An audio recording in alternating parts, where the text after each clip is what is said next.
उर्दू खबर के मुअज़्ज़िज़ दोस्तों, मैं हूं माजिद मलिक और आप तमाम देखने और सुनने वालों को अस्सलाम वालेकुम। प्यारे साथियों, अगर हम मौजूदा हालात में आलमी मंजरनामे पर नजर डालें तो हमें हर तरफ रूस और यूक्रेन के तनाज़े का जिक्र मिलेगा, जिसकी वजह मुख्तलिफ वजूहात हैं, जिनमें से एक चेरनोबिल नामी इलाका है। और याद रहे, ये वही जगह है जहां तारीख का सबसे बड़ा जौहरी हादसा पेश आया था, जिसके असरात आइंदा आने वाले हजारों सालों तक देखे जाएंगे। लेकिन सवाल ये पैदा होता है कि यहाँ इतना बड़ा जौहरी हादसा कैसे पेश आया और इसके असरात हमारी दुनिया के लिए किस हद तक खतरनाक साबित हो सकते हैं। आज की वीडियो में हम यही सब कुछ जानेंगे, लिहाजा वीडियो को आखिर तक जरूर देखिएगा। नाज़रीन ग्रामी, ये 26 अप्रैल 1986 का दिन था जब अली अल सुबह चेरनोबिल एटमी प्लांट के यूनिट नंबर 4 के एटमी रिएक्टर के ठंडा करने के निजाम पर एक तजुर्बा किया गया, जिससे रिएक्टर में दर्जा हरारत ज्यादा हो गया और भाप के दबाव के बायस वो धमाके से फटा और अपने साथ रिएक्टर प्लांट की छत भी ले उड़ा। ये एटमी ताबकारी चेरनोबिल के शुमारी शहर प्रिप्यात में फैल गई, जहां लोग अभी नींद से जागे भी नहीं थे। लेकिन ये ताबकारी बढ़ती गई, यहां तक कि रिएक्टर 4 में एटमी ईंधन और इसके इर्द गिर्द नस्ब ग्रेफाइट को भी आग लग गई। इंतजामिया ने हेलीकॉप्टर्स की मदद से आग पर काबू पाने के लिए रेत डाली, मगर ये आग कई रोज तक जारी रही और हवा ने आग के ताबकारी असरात रखने वाले जर्रे यूक्रेन, बेलारूस, रूस और इसके बाद बरतानिया और यूरोप के दीगर इलाकों तक पहुंचा दिए। मगर इससे भी खतरनाक बात यह थी कि हवा का रुख बदलने से ताबकारी के फैलाव का रुख भी तब्दील हो गया और आहिस्ता आहिस्ता ये ताबकारी दीगर ममालिक में भी तबाही मचाने लगी। आखिरकार इस धमाके के 1.5 रोज बाद लोगों को शहर खाली करने का हुक्म दिया गया और उन्हें बताया गया कि वो चंद रोज के लिए जा रहे हैं।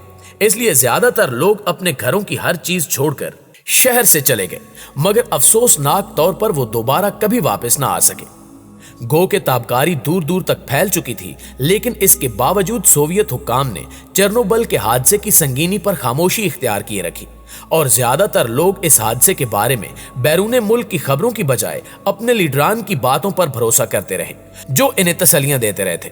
लेकिन सैकड़ों किलोमीटर दूर दूसरे मुल्कों में ताबकारी की पैमाइश करने वाले आलात कुछ और बता रहे थे। इसलिए सोवियत हुक्काम को बिल आखिर चेरनोबिल के हादसे की संगीनी को तस्लीम करना पड़ा। हजारों कारकुनों को हादसे के मकाम पर से मलबा हटाने के लिए भेजा गया, जहां उन्होंने तबाहशुदा प्लांट और ताबकारी ईंधन को ढांपने के लिए इसके ऊपर एक हिफाजती ढांचा भी खड़ा किया। लेकिन इमदादी अमले के आलात इस कदर आलूदा हो चुके थे कि इन्हें तल्फ करना पड़ा और जिन अफराद ने इन तामीरी सरगर्मियों में हिस्सा लिया, बाद अज़ां वो बीमार पड़ गए। सोवियत हुक्काम के मुताबिक चेरनोबिल एटमी रिएक्टर फटने के बायस रिएक्टर पर 31 हलाकतें हुई, जबकि आलमी इदारे सेहत का कहना है कि मलबा हटाने वाले अफराद में से तकरीबन 2200, जबकि ताबकारी फैलने के सबब कैंसर और दीगर बीमारियों से तकरीबन 4000 हलाकतें हुई।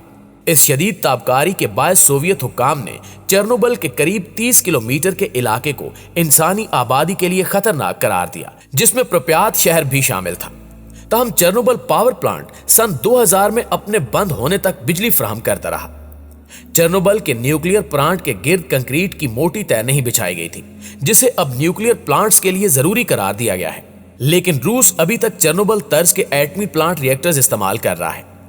इस हादसे के 35 बरस गुजर जाने के बावजूद आज भी इस जौहरी प्लांट को ताबकारी के लिहाज से खतरनाक समझा जाता है। और अब प्रिप्यात यूक्रेन का एक ऐसा शहर है जहां अब वीरानियों के डेरे हैं, जहां के घरों, स्कूलों, खेल के मैदानों और दीगर जगहों पर अब जंगली हयाती दिखाई देती हैं। लेकिन कभी ये शहर 50,000 नफूस की आबादी का शहर था, जो अब हमेशा के लिए यहां से जा चुके हैं और अब यहां सिर्फ इनके माजी के चंद नकूश बाकी हैं, जो वक्त के साथ साथ धुंधलाते जा रहे हैं। प्यारे साथियों, याद रहे, अमेरिकी तारीख का सबसे बड़ा एटमी हादसा रियासत पेंसिल्वानिया के इलाके 3 माइल आइलैंड में 28 मार्च 1979 को पेश आया था, जिसमें कोई हलाक नहीं हुआ था, जबकि इर्द गिर्द के इलाके को भी कम नुकसान पहुंचा था, क्योंकि यहां मौजूद कंक्रीट के ढांचे न्यूक्लियर तबाही के बावजूद कायम रहे, जिसके बायस नुकसान कम हुआ। मई 2021 में आलमी इदारों की जानिब से यह खबर मिली है कि चेरनोबिल की बाकियात से ताबकारी के इखराज में एक बार फिर इजाफा होने लगा है। जैसा कि अमेरिकी जरीदे साइंस में शाया होने वाली एक हालिया रिपोर्ट में बताया गया है कि चेरनोबिल के मलबे तले दबे हुए रिएक्टर हाल में मौजूद यूरेनियम ईंधन की बाकियात से ताबकार न्यूट्रॉनों के इखराज में एक बार फिर इजाफा होने लगा है। लेकिन बज़ाहिर इसकी कोई वजह समझ में नहीं आ रही और सिर्फ यही नहीं बल्कि इस ताबकारी का इखराज रुकने के भी कोई आसार दिखाई नहीं दे रहे। इस प्लांट की मॉनिटरिंग करने वाले साइंसदानों का कहना है कि प्लांट के ज़ेरे जमीन कमरे से न्यूट्रॉनों के इखराज में इजाफा देखा जा रहा है और ये कमरा उस ताबकार मादे से भरा हुआ है जो चेरनोबिल हादसे के दौरान शदीद गर्मी के बायस पिघलकर लावे की शक्ल में आ गया था और बाद अज़ां ठोस शक्ल इख्तियार करके यहाँ परत दर परत जमा हो गया। ये मादा ताबकार यूरेनियम, ग्रेफाइट और मिट्टी पर मुश्तमिल है जिसे मजमूई तौर पर ईंधन वाला मवाद या मुख्तसरन FCM भी कहा जाता है। साइंसदानों का कहना है कि न्यूट्रॉनों का बढ़ता हुआ ये इखराज इशारा कर रहा है कि इस FCM के यूरेनियम एटमों में टूट फूट का अमल एक बार फिर शुरू हो चुका है। इस तरह बरतानिया की शेफील्ड यूनिवर्सिटी में जौहरी मादों के कीमियादान नील हयात के मुताबिक अब ये ताबकार फुजला उसी तरह सुलग रहा है जिस तरह बारबेक्यू के गड़े में कोयला सुलगता है। ताहम अगर तवील अरसे तक इसे यूं ही छोड़ दिया गया तो इस सुलगते हुए मादे के मुकम्मल तौर पर भड़कने के इम्कानात हैं, जिसका नतीजा एक और एटमी हादसे की सूरत में सामने आ सकता है। जबकि यूक्रेन के दारुल हुकूमत Kyiv institute for safety problems of nuclear power plant के सीनियर रिसर्चर मैक्सिमम सोलियो का कहना है कि यह हादसा इतना तबाहकुन नहीं होगा जैसा 1986 में हुआ था, जिसका नतीजा हजारों अमवात की सूरत में सामने आया था और ताबकार बादल पूरे यूरोप पर छा गए थे।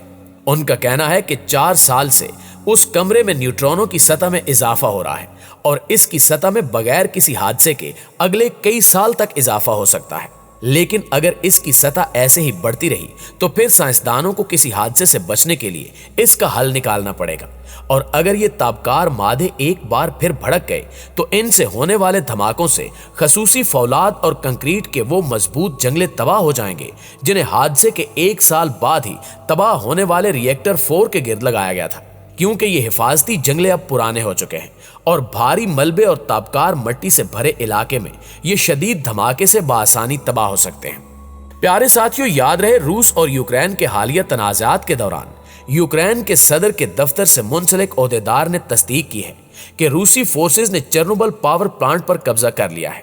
खबर रसां एजेंसी रॉयटर्स के मुताबिक यूक्रेनी सदर के दफ्तर के ओहदेदार मिखाइलो पोडोलेक का कहना था कि रूस के लातादाद हमलों के बाद यह कहना नामुमकिन है कि चेरनोबिल पावर प्लांट महफूज है। रिपोर्ट के मुताबिक रूसी फौजियों ने पावर प्लांट पर कब्जा कर लिया है, जबकि यूक्रेनी फोर्सेस 3 अतराफ से इन पर हमला आवर हैं। इस हवाले से रूसी सिक्योरिटी जराये का कहना था कि चंद रूसी फौजी जुमेरात की सुबह सवेरे यूक्रेन में दाखिल होने से कबल चेरनोबिल के एक्सक्लूजन जोन में चले गए थे, क्योंकि रूस चेरनोबिल न्यूक्लियर रिएक्टर पर कब्जा करना चाहता है ताकि नेटो को बताया जाए कि वो फौजी मदाखलत ना करे। यूक्रेन के सदर व्लादिमीर ज़ेलेंस्की ने पावर प्लांट पर कब्जे से कबल ट्वीट में कहा था कि हमारे मुहाफिजीन अपनी जानें दे रहे हैं ताकि 1986 का सानिया दोबारा पेश ना हो, क्योंकि अगर ऐसा हादसा दोबारा पेश आ गया तो दुनिया का बचना मुश्किल हो जाएगा। जबकि दूसरी जानिब व्लादिमीर पुतिन ने दूसरे ममालिक को खबरदार किया था कि रूस की कार्रवाई में मुदाखलत की कोई भी कोशिश ऐसे नताइज का बायस बनेगी जो उन्होंने कभी नहीं देखे होंगे। यहां तक कि उन्होंने अमेरिका और इसके इत्तेहादियों पर इल्जाम लगाया कि वो यूक्रेन को नेटो में शमूलियत से रोकने के लिए रूस के मुतालबात को नजरअंदाज कर रहे हैं और मास्को को सिक्योरिटी की जमानतें पेश कर रहे हैं, जिसके नताइज बहुत भयानक होंगे। जी तो प्यारे साथियों, ये थी हमारी आज की वीडियो। आप दोस्तों की राय इस हवाले से क्या कहती है कमेंट करके हमारे साथ शेयर जरूर कीजिएगा। इंशाल्लाह आपसे मुलाकात होती है अगली वीडियो में। तब तक अपना ख्याल रखिए। अल्लाह निगहबान।